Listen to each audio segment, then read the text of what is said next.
When someone dies in Florida, their assets don't automatically transfer to their family. The court has to get involved. That process is called probate, and here's exactly how it works. Probate is the court-supervised process of identifying a person's assets after they die, paying their final debts, and transferring what's left to the people who are supposed to inherit it. In Florida, probate is governed by Chapter 733 of the Florida Statutes.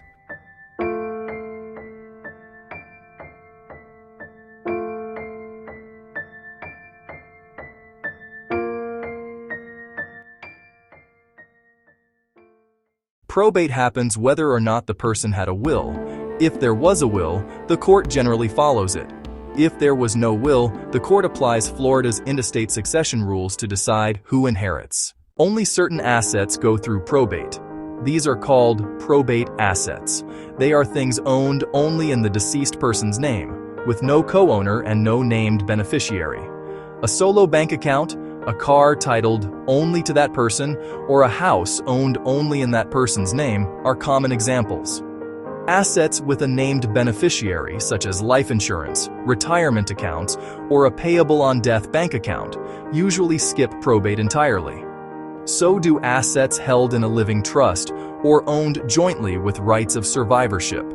A well-built estate plan deliberately uses these tools to keep assets out of probate. Florida law provides two main paths. The first is formal administration, governed by Chapter 733. This is the full probate process and applies to most estates.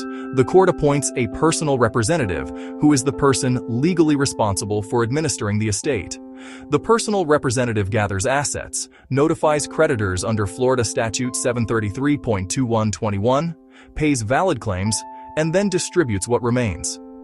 Formal administration typically takes 6 months to a year, and longer if the estate is complex or contested.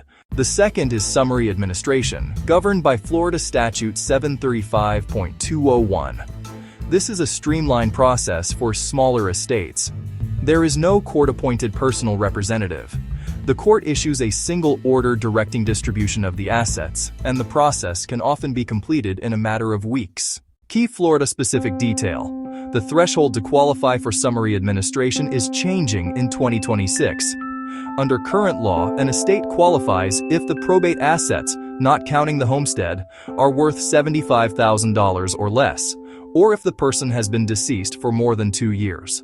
Under Florida's CSSB 1500, that threshold doubles from $75,000 to $150,000, effective for decedents who die on or after July 1, 2026.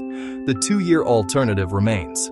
This is the most significant change to Florida small estate probate in nearly 2 decades. Probate is a process, not a punishment, and understanding how it works in Florida is the first step toward building an estate plan that fits your family. Fade to channel logo.